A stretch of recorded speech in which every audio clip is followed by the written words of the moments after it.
Hello listeners, कैसे हैं आप सब। उम्मीद है खैरियत से होंगे। आज मैं फिर हाजिर हूं आपके पसंदीदा नोवेल वफ़ा हम निभाएंगे के पार्ट नंबर 6 को लेकर। अगर अभी तक आपने हमारे चैनल को सब्सक्राइब नहीं किया है तो प्लीज़ सब्सक्राइब करना मत भूलिएगा और वीडियो को लाइक कीजिए। अब बढ़ते हैं स्टोरी की तरफ। हॉस्टल पहुंचकर वो अंदर नहीं गया था, बल्कि नगीना को अपने आने की इत्तला भिजवा कर वो गाड़ी में ही बैठ गया था। करीब 10 मिनट बाद नगी आ गई थी। हाय मौज़म, ये तुम हो? वो हंसती मुस्कुराती खिड़की में झुकी कह रही थी। क्यों, मैं नहीं आ सकता था? मौज़म ने संजीदगी से कहते हुए उसकी तरफ देखा। आज वो उसे 2.5 महीने बाद देख रहा था। नए हेयर स्टाइल में वो उसे बहुत दिलकश लग रही थी। बैठो। मौज़म का लहजा नॉर्मल था। क्या तुमने मेरे पीछे अपने जासूस छोड़े हुए हैं? जो मेरे आने की खबर मिल गई, नगीना शरारती अंदाज में कहती कार का दरवाज़ा खोलकर फ्रंट सीट पर बैठ गई थी। काश मैं ऐसा कर सकता। मैंने शहरबानों से कहा था, उसने मुझे तुम्हारे आने की इत्तला दी है। मौज़म ने कहकर कार स्टार्ट कर दी थी। वैसे एक बात बताओ, ये यूनिफॉर्म में एसीपी और ये सरकारी गाड़ी, कहीं मुझे गिरफ्तार तो करने नहीं आए हो? नगीना फुल मूड में थी। मैं ये काम छुपकर नहीं करूँगा, उसने गहरे लहजे में कहा था। अच्छा, वो हंसी। स्टाइलिश पर्पल सूट पर गले में लापरवाही से दुपट्टा डाले वो उसके दिल के तारों को छू गई थी। अच्छा ये बताओ, हम कहाँ जा रहे हैं? नगीना एकदम चौंकी थी। घर जा रहे हैं। बाबा जान और अम्मी जान आजकल मेरे पास आए हुए हैं। बाबा की तबीयत ठीक नहीं है, इलाज चल रहा है उनका, उसने तफसील से बताया था। क्या हुआ बाबा जान को? फिक्रमंद दिखाई दे रही थी। मगर कैसे? क्या मतलब है तुम्हारा? उन्हें भी दुख देने वाले लोग पैदा हो गए हैं। वो पता नहीं क्या सोचकर चुप हो गई थी। घर पहुंचने पर बाबा और अम्मी ने पूरी मोहब्बत से उसे लिपटा लिया था। इधर उधर की बातों के बाद मुकर्रम अली बोले थे, नगी बेटे, तुमने जिस प्रोफेशन की चॉइस की है, हमने तुम्हें पहले ही कदम पर रोक दिया था, लेकिन इसके बावजूद तुमने हमारा कहा नहीं माना। खैर, हमने सब्र किया है। हमारे ख्याल में अब तुम्हारा शौक़ पूरा हो गया होगा। अब हम ये चाहते हैं कि तुम्हारी और मौज़म की शादी इसी महीने कर दी जाए। मुकर्रम अली ने सुकून से अपना फ़ैसला सुनाया। जी, वो एकदम चौंकी थी। लेकिन मेरी पढ़ाई अभी अधूरी है, वो सोचकर कुछ कहने लगी। पढ़ाई में तो तुम्हारा लगाव दिख ही रहा है। शादी के बाद पढ़ लेना। वैसे आजकल तुम्हारे फाइनल सेमेस्टर हो रहे हैं, शायद तुम्हें इत्तला नहीं मिली, मौज़म चिढ़कर बोला था। नगीना ने खामोशी से मौज़म को घूरा था। हाँ बेटे, शादी के बाद पढ़ाई को पूरा कर लेना, बाबा ने उसे समझाया। फिर बाबा जान, मेरी भी एक शर्त है, मैं शादी के बाद मॉडलिंग करूँगी। मैं अपना शौक़ नहीं छोड़ सकती, उसने धमाका किया था। तो फिर मुझे छोड़ सकती हो ना, मौज़म ने सपाट लहजे में कहते हुए दूसरा धमाका किया था। हाँ, अगर तुम मेरे शौक़ में आड़े आए तो मैं ये भी कर गुजरूँगी। ये तुम दोनों किस बहस में पड़ गए? तुम्हारे बड़े मौजूद हैं फैसला करने के लिए, मुकर्रम अली ने दोनों को डांटा था। नगी बेटा, हमारी नरमी का तुम नाजायज़ फ़ायदा उठा रही हो। पूरे ख़ानदान में तुमने हमें मशहूर कर दिया है। हमें नहीं मालूम था कि हमारा खून ही हमें दुख देना शुरू कर देगा। मुकर्रम अली काफ़ी नाराज़ लग रहे थे। बाबा जान, ये आप क्या कह रहे हैं? कौन से दुख मैंने आप लोगों को दिए हैं? कौन से नाजायज़ काम मुझसे हो गए हैं जो आप आसमान सर पर उठा रहे हैं? अरे, एक मेरे ज़रा से शौक़ को आपने अपनी अना का मसला बना लिया है। आप लोगों ने मेरी अम्मा के साथ भी ऐसा ही सलूक किया था। उन्होंने अपना शौक़ छोड़कर इस घर को अपना घर बनाया था। आप लोगों ने उन्हें कबूल नहीं किया। स्टॉप इट नगी, मौज़म ने भड़क कर उसकी बात काटी थी। मेरा ख्याल है मुकर्रम साहब, इन दोनों का निकाह आज ही हो जाना चाहिए। ज़ैबुन्निसा बहुत देर बाद बोली थी। नगीना के रंग ढंग उन्हें बेहद दुख दे रहे थे। आप लोग बिल्कुल ठीक कह रहे हैं, मुकर्रम अली भी ये सोच रहे थे। निकाह, मेरी अम्मी बिल्कुल ठीक कहती हैं। इस दौलत की खातिर ही तो आपने मुझसे मौज़म के साथ जोड़ रखा है। मेरी शादी बाहर होगी तो आपकी दौलत भी बाहर जाएगी। वो फुंकारती हुई सोफे से उठकर खड़ी हुई थी। मेरी बात आप लोग कान खोल कर सुन लें। मुझे मौज़म से शादी नहीं करनी और मेहरबानी फरमाकर मेरी प्रॉपर्टी के कागजात मुझे दे दें। मुझे अब आप लोगों के साथ नहीं रहना। मैं हमेशा के लिए अपनी अम्मी के पास जाना चाहती हूँ। आज नगीना बिल्कुल अपनी माँ के रंग में ढल गई थी। बहुत खूब। मौज़म सोफे से उठकर नगीना के सामने आ खड़ा हुआ था। उसकी नज़रें खून हो रही थी। अगर शहला बेगम ने तुम्हारे जहन में कोई खन्नास भर दिया है तो उसे बाहर निकाल दो। नगीना, अकबर अली शाह, मुअज्जम ने फुंकारते हुए कहा, और फिर बड़ी फुर्ती से उसकी कलाई अपनी गिरफ्त में लेता हुआ बीच के कमरे की तरफ बढ़ा था। वो चीखती चिल्लाती रही, जबकि मुकर्रम अली शाह और ज़ैबुन्निसा खामोश तमाशाई बने देख रहे थे। वो नगीना को कमरे में बंद करके गुस्से से सुलगता वापस लाउंज में आकर सोफे पर ढैसा गया। फिर 1 घंटे बाद शहला बेगम के फ़ोन मुकर्रम अली के पास आना शुरू हो गए थे। नगीना ने अपने मोबाइल से माँ को रो रो कर सारी बात बता दी थी।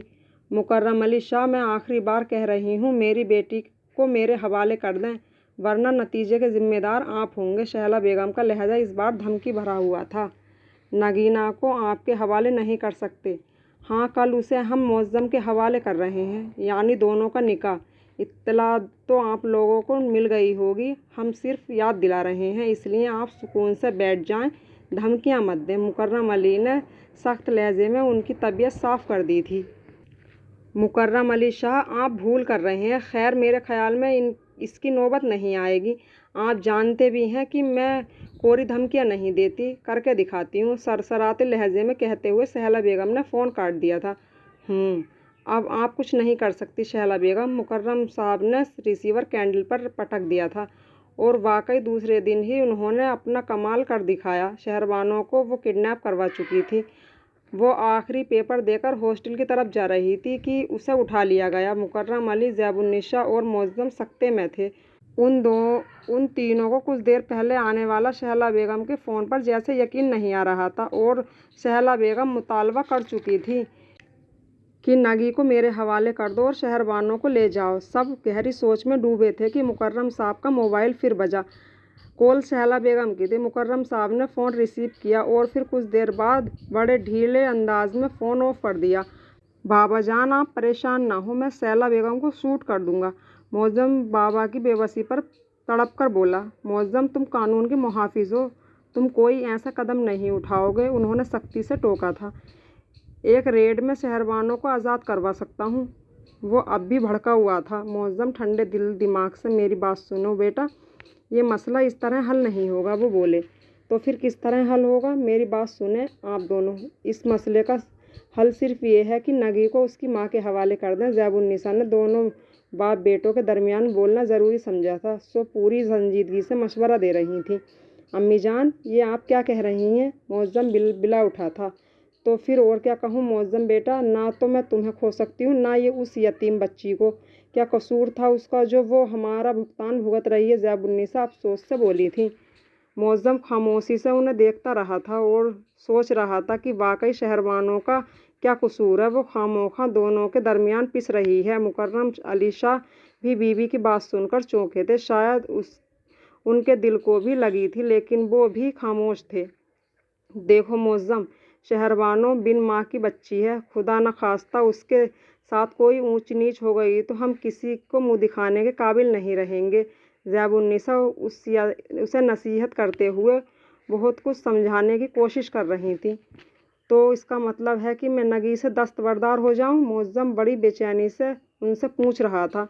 बेटे, जब नगीना ने सारे रिश्ते भुला दिए हैं, वो तुम्हें कबूल करने को तैयार नहीं है, तो तुम बाप बेटे उसके पीछे क्यों लगे हो? आखिर निकाह के बाद भी तो शहला बेगम मौजूद रहेगी।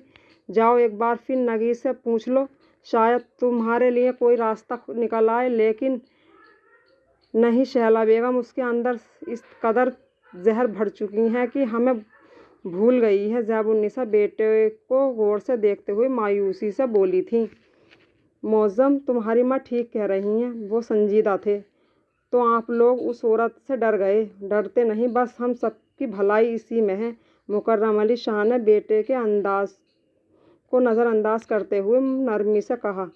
अंदर ही अंदर वो किस कदर सदमे से गुजर रहे थे, ना बेटे को बता सकते थे, ना ही बीवी को। फिर उसी उलझन में दूसरे दिन हो गया। मुकर्रम अली और ज़ैबुन्निसा तो नगीना को भिजवाने का फ़ैसला कर चुके थे, लेकिन मुअज्जम अभी तक कोई फ़ैसला नहीं कर पाया था। शहला बेगम का फ़ोन भी आया हुआ था। वो नगीना को भिजवाने के लिए पूछ रही थी, और जवाब में मुकर्रम अली ने कुछ देर का वक्त मांगा था। और इस आखिरी वक्त में मुअज्जम फिर एक आस के साथ नगीना के कमरे में पहुंच गया था। नगीना ने बड़ी हैरत से उसे देखा, और 2 दिन से वो इस कमरे में कैद थी।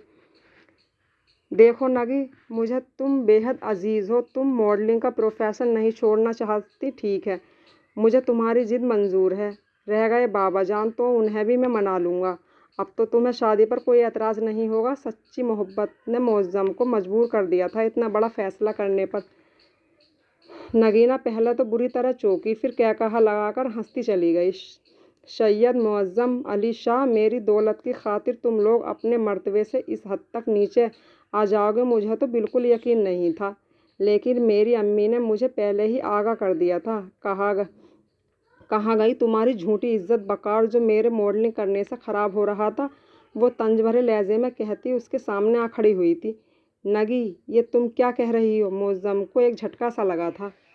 मुअज़्ज़म अली शाह, मुझे आपकी ऑफ़र कबूल नहीं। और माफ़ करना मुअज़्ज़म, मुझे तुमसे कभी मोहब्बत नहीं थी। नगीना का अंदाज़ नफ़रत भरा था।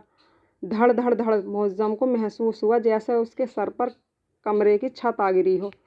क्या वाकई तुम्हें मुझसे मोहब्बत नहीं है? मुअज़्ज़म ने खुद को संभालते हुए बामुश्किल पूछा। नहीं, और अगर तुम मेरे साथ ज़बरदस्ती करोगे तो मैं निकाह के बाद अलग हो जाऊंगी। बेहतर यही है कि मुझे मेरी मम्मी के पास जाने दो। शहरबानो उधर पहुंच जाएगी। और हाँ, मेरी प्रॉपर्टी के कागजात मुझे ज़रूर दे देना, वरना मैं कोर्ट पहुंच जाऊंगी। नगीना कठोर अजनबी बनी खड़ी थी। मुअज़्ज़म के पास जैसे कहने को कुछ नहीं बचा था। धुआं धुआं होते चेहरे समेत वो एकदम पलटा और निकलता चला गया। और फिर नगीना अपनी जायदाद के कागजात लेकर हमेशा के लिए चली गई। नगीना के जाते ही शैला बेगम का ड्राइवर शहरबानो को भी छोड़ गया था। शहरबानो की हालत बहुत ख़राब हो रही थी। खौफ और दहशत ने उसका 2 दिन से खून ही निचोड़ दिया था। वो ज़ैबुन्निसा के गले से लगकर फूट फूट कर रोई थी। मुअज़्ज़म मुकर्रम अली ज़ैबुन्निसा को घर छोड़ आया था। नगीना का गम तो अब उसकी रगों में खून के साथ शामिल हो गया था। लेकिन वो गम की तस्वीर नहीं बन सकता था। आखिर वो एक मर्द था। टीवी पर रिमोट से खेलते हुए जहांगीर अहमद बड़े रिलैक्स अंदाज में सोफे पर बैठे थे। अचानक दोनों माँ बेटी लाउंज में आई थीं। हेलो प्रिंसेस, जहांगीर ने नगीना को उसी नाम से पुकारा जो उन्होंने उसे पहले दिन दिया था। उस वक्त वो जीन्स पर स्लीवलेस शर्ट पहने हुए थी। शैला बेगम ने उसे बिल्कुल अपने रंग में रंग लिया था। जहांगीर ने उसके सरापे को बड़ी गहरी नज़र से देखा था। हाय अंकल, वो बड़ी खुशगवार मूड में थी। उन्हें जवाब देती चेयर पर बैठ गई थी। ये तुम आज कैसे घर में नज़र आ रहे हो? शैला बेगम ने बैठते हुए हैरान लहजे में पूछा। डियर, हम तो अक्सर घर में ही नज़र आते हैं, आप ही एक कहीं नज़र नहीं आती, उन्होंने सपाट लहजे में कहा था। नगी, तुम जाओ, थोड़ा रेस्ट कर लो, शाम को हम मिसेज रज़ा के यहाँ पार्टी में जाना है। शैला बेगम ने उसकी बात को नज़रअंदाज करते हुए कहा। लो प्रिंसेस, तुम्हारे बाबा जान बड़े दिनों बाद असेंबली में सेशन में नज़र आ रहे हैं, जहांगीर अहमद ने नगीना से मुखातिब होते हुए कहा। नगीना ने फ़ौरन टीवी स्क्रीन की तरफ नज़रें उठाईं। नगीना को वो बेहद कमज़ोर नज़र आ रहे थे। जाने क्यों उसके दिल को लम्हे भर के लिए किसी एहसास ने घेर लिया था, लेकिन फिर फ़ौरन ही सर झटक कर उसने खुद को नॉर्मल किया। माँ की मोहब्बत हर एहसास पर हावी हो चुकी थी। नगी, अब उन लोगों से कोई रिश्ता नहीं है रख सकती। क्यों दिखा रहे हो तुम उसे ये सब? बुढ़े ने अपनी बीमारी का ड्रामा कर दिया है तो ये मेरी ये हालत नगी के कम से हुई है। शैला बेगम उन पर खफा होने लगी थी। मम्मी, मैं ज़रा फ्रेश होने जा रही हूँ, आप खाना लगवाएं, नगीना कहती वहाँ से उठ गई थी। नगीना का हवाला अब हम दोनों हैं। कुछ लम्हों की खामोशी के बाद शैला बेगम संजीदगी से बोली थी।